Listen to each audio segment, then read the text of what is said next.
Here we are with Sidney Penny in her apartment on Riverside Drive in New York City. She's Hudson River in the background. She's here filming All My Children, and we're talking with her today because she is the star of The Passion of Bernadette.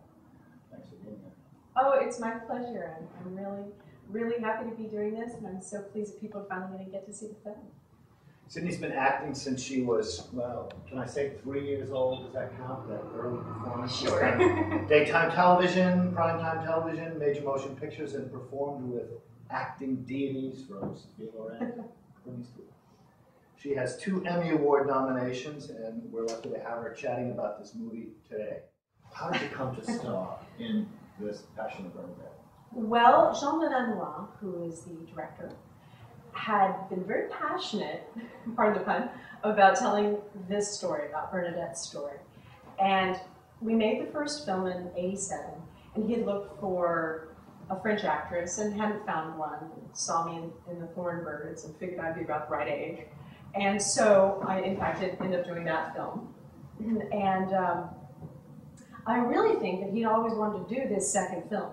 And the first film was sort of like a way, an entree to telling this story, because it really is fascinating to me, the story of her life in the convent, what life she led more or less out of the spotlight, and just who she was as a person. I think we get to see that much more fully in this film. And so when Jean wanted to do the second film, of course I was anxious to do it, but the difference being we were only going to do this one in French. The first one we had done in 2 versions. So you had to learn French? Well, I had learned during the process of making the first film, talking with the crew. I didn't speak it before. And then I went back to school and studied it. And so for the second film, I felt a little bit more confident, although I will admit it is dubbed. I didn't exactly have a Pyrenean accent. And it was a really nice experience. So what does the second film tell us about the life of Bernadette that we don't get in the first? She's had her vision. She goes into a convent. She's older now. Well, after everything that happened at Lourdes, and she was quite tired, really, because she'd become such a celebrity, and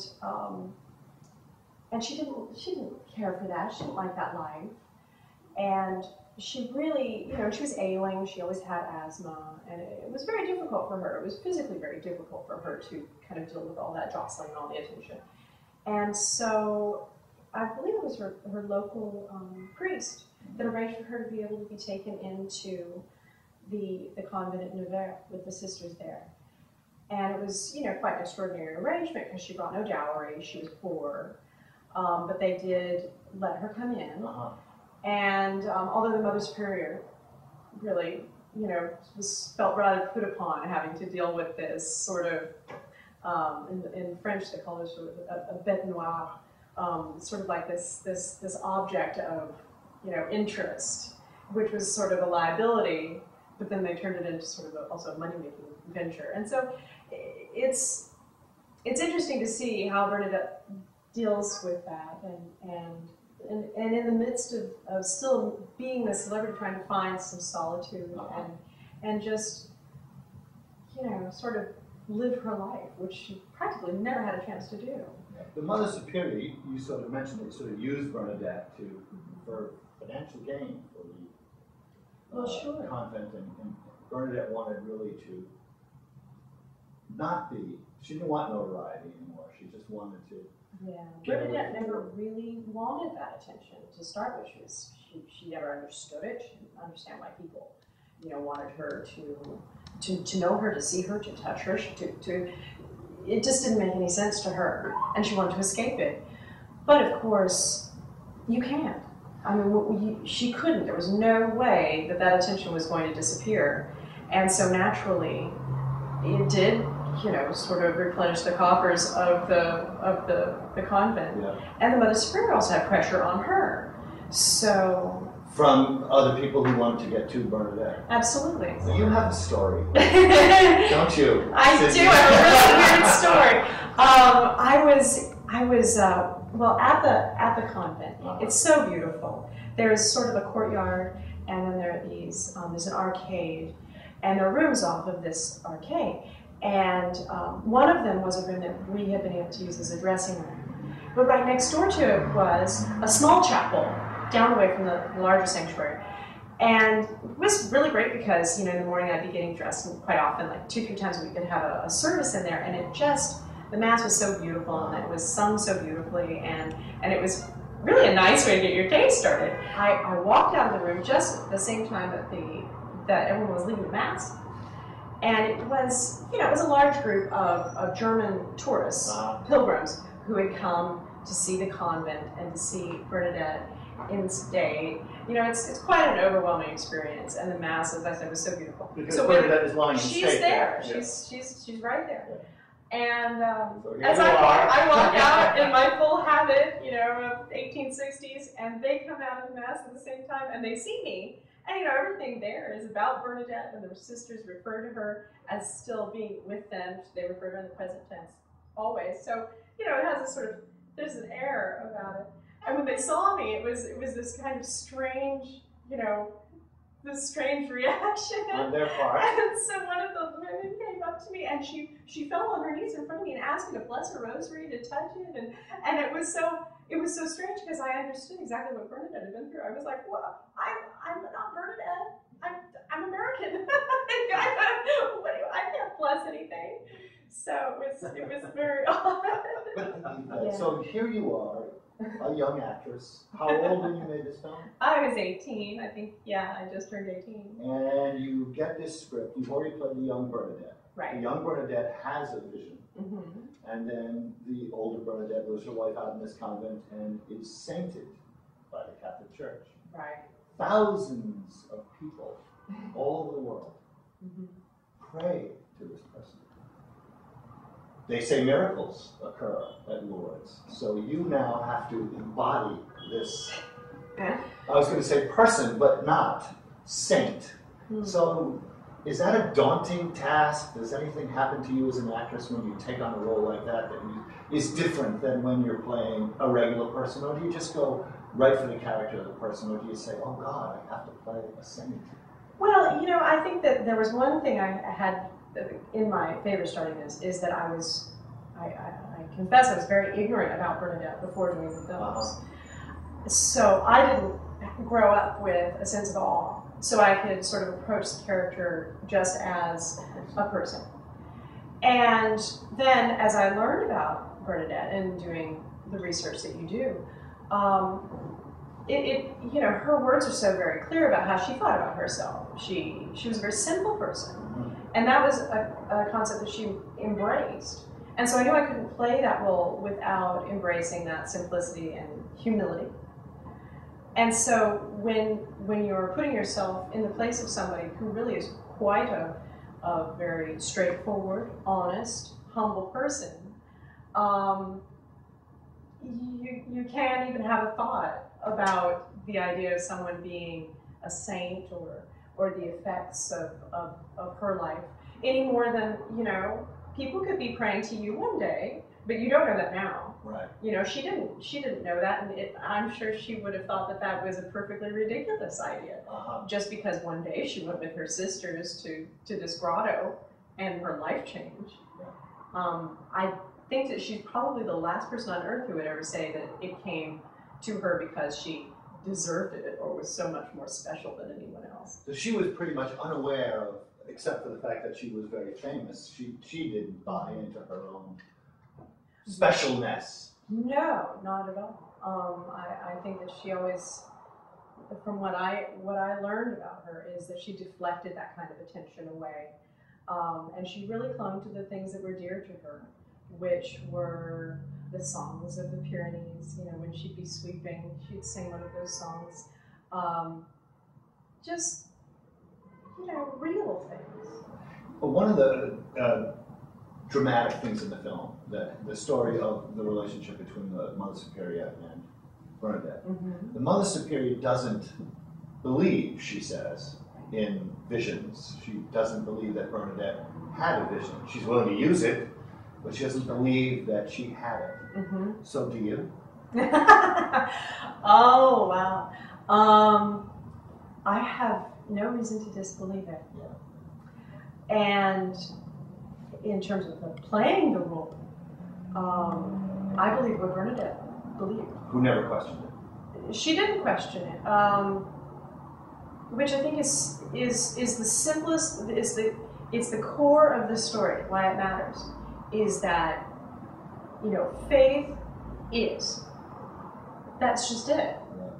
And yes, we are led to sort of question the technicalities of things, but there is something that exists within you. It's like your breath coming in and out. That is faith. And so Bernadette believed it. Well, then that was good enough for me. Right. And what sort of nuance that was really, I don't know. I don't know if I will ever know. I don't know precisely what she saw.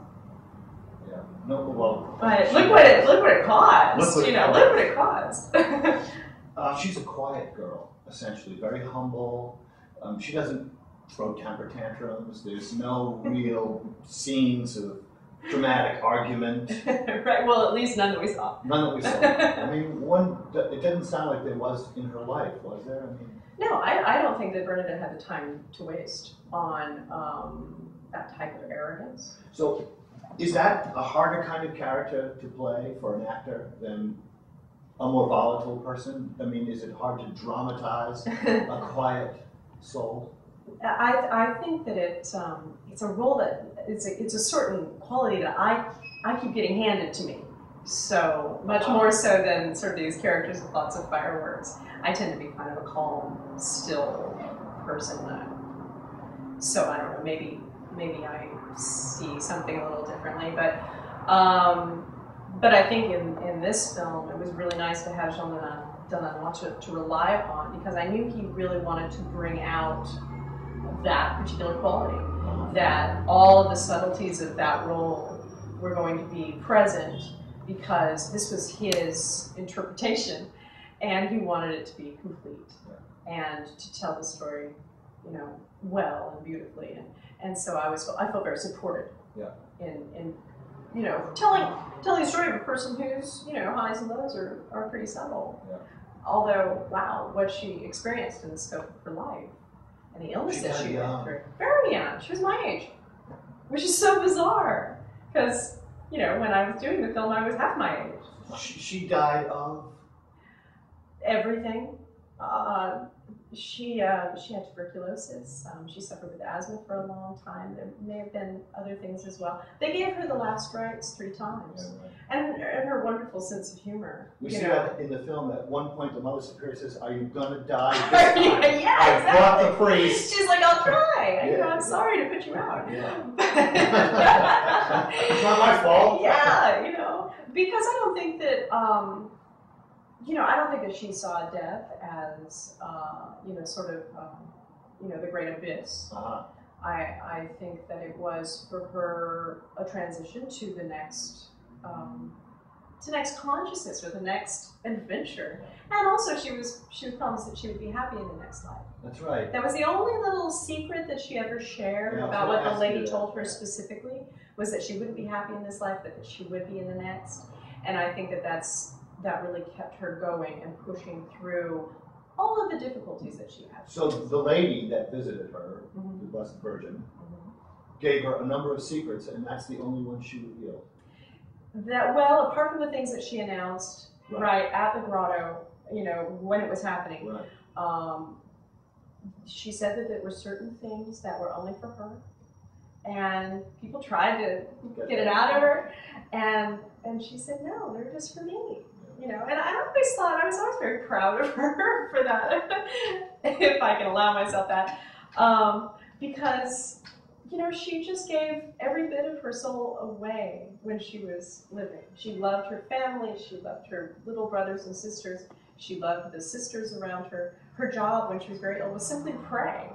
And when she couldn't do that, the only physical labor that she could do, and the only thing that she felt that she was talented enough, was cleaning the toilets. Yeah, they did. I mean, that's, the fact that she kept one little secret for herself, I think is pretty nice. When you film this at Nevers, there are, the same order of nuns is still there. Same order, yeah. It's the same essential building, nothing's changed very much since Well, as far as I can tell, I don't know if there were any new buildings, but it's very, yeah, it appears to me to be just precisely the way it was when it was built. You know, beautiful gardens. They grow the best tomatoes. Oh, do they? They really do. Uh-huh. Yeah, they grow a lot of their own food. So you must have felt that you were walking after a day of shooting, and you go wherever you go to have a drink, to listen to some music. Right. That you were going from century to century. Very different environments. And I loved being there for the period of time that we were. I think the whole shoot was about 8 weeks, and I think we spent about half of it actually at the convent and half of it in a studio. Wow. Where we recreated the infirmary and various other rooms.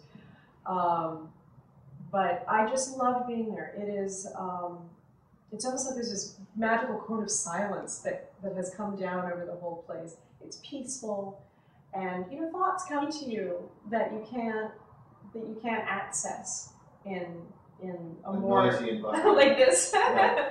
You know, it's beautiful. It's a beautiful place. If there's one thing, if there is, maybe there isn't, but if there's one thing that you, as an actress, looking at playing Bernadette, that you thought to yourself, I've got to nail this part of her. That's kind of where she lives, or where she's going to live in me, or, I mean, maybe it was in something physical or something emotional, but... Well, I was helped a lot by the fact that I was in period costume and the habit, which, as you can imagine, with all those layers of petticoats and the cowl and the veil, there's a certain, it's very restrictive. You can't move very easily in it. And so I think that really kind of, physically for me, explained Bernadette, that she was so restricted in her own life because she wasn't healthy, because she wasn't physically well, because she couldn't move. And yet within her was this spirit that just wanted to fly. You know, and so I think that it was those two things that that needed to come out. Was the girl who wanted nothing more than to run through, you know, the grassy fields in the Pyrenees and to be with her, you know, sheep and you know, run around with her friends and be silly and sing songs and be a girl. And then this woman who was constrained by her physical illness and just the burden that was put on her by something that was really the defining moment of her life, and everything that came after that was such a weight. So I think that was kind of the duality, was feeling that weight that was upon her, and then finding the light that came, you know, like a spring through her. You came to like her a lot. Oh, she's great. Yeah. I do. I really do. Have you been back to Nevers since you filmed? No, I haven't had a chance to go back. And just, you know, so you know that the geography of that area is so beautiful. We shot there in the fall, and the trees were all changing colors. The leaves were brilliant. It's such a gorgeous area of France that's in the Loire Valley. Uh-huh. It's wonderful. I can't wait. I really do want to go back. You'd like to go back? Absolutely. Neither you nor the director are Catholic, and yet clearly it's a Catholic saint, it's a Catholic story, well, it's a human story. But the two of you had a lot of passion about it, clearly, and he, too, for a while has been interested in this story. Oh yeah, Jean developed this project over years, and I know. I think it's just really amazing, and just kind of, I don't know, just sort of funny that neither of us is Catholic, and yet we both were, you know, just love this project and stay attached to it for both films. And the press, when we first were filming it in France, they just couldn't figure that out at all. They asked about that? Yeah, they said, well, how can a little American girl play a French saint? I said, well, first, I'm an actress. Yeah. And second, you know, what good is a story if it doesn't move you no matter where you come from?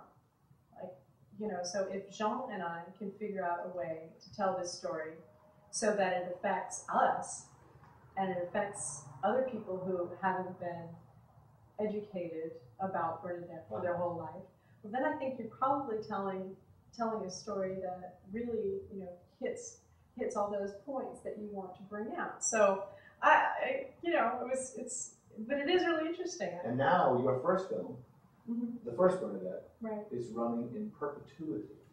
Yeah. You might be the only actress actor, male or female, who can say that, alive or dead.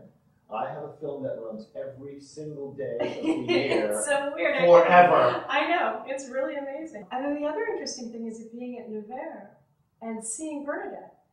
So I think I'm also one of, or maybe the only actor who's ever actually seen the person they're playing who died like 130 years before. Right. And she is there visible. It's a glass. Yeah. So it's really strange. I don't know if anyone has ever played like Linnet or something, but I mean, you know, just in I your couldn't own say actor anything. way. I was just standing there. All I could do was stand there. It's overwhelming. Yeah. So go sometime. It's amazing. Do you look like her? Kind of. Yeah. Yeah. Actually, younger. We do look a lot alike. Yeah. It's kind of wild. Kind of cool. So, what will someone who goes to see The Passion of Bernadette come away with? Well, I would hope that in seeing Bernadette's story, really who she was, getting to see all the different facets of her, she was so gracious and she was so humble and had such a good sense of humor. You know, she wasn't just this sort of old stick in the mud, born to be a saint kind of person. She was a person. I think that I just want people to realize that that's what we all are. You know, every one of us. We're all moving through life, doing what we do, having our various relationships with our families and our spouses and our children and our students and our teachers. And in that way, you know, we can do exactly what she did, which was just hear the truth, just listen and be available and open to that goodness. And you're not born a saint, you know, you're born a person, and you just do your thing and you do it the best that you can, and that really affects everyone else. Look at how many people that she's affected in her life. A little girl from the Pyrenees, you know, and we all have that. I think we all have that duty on our shoulders to try and, you know, live up to that. We may not see visions, but there may be just one little moment in our life we need to be present for, and to handle well, and to call in all of those things that we know to be true, and to do the right thing, and so I don't know. That's maybe a little heavy. Other than that, I hope people just enjoy it. Thanks for your time. My pleasure. It's a wonderful movie. I appreciate it. You're wonderful in it. I appreciate that. Thanks again. Thank you.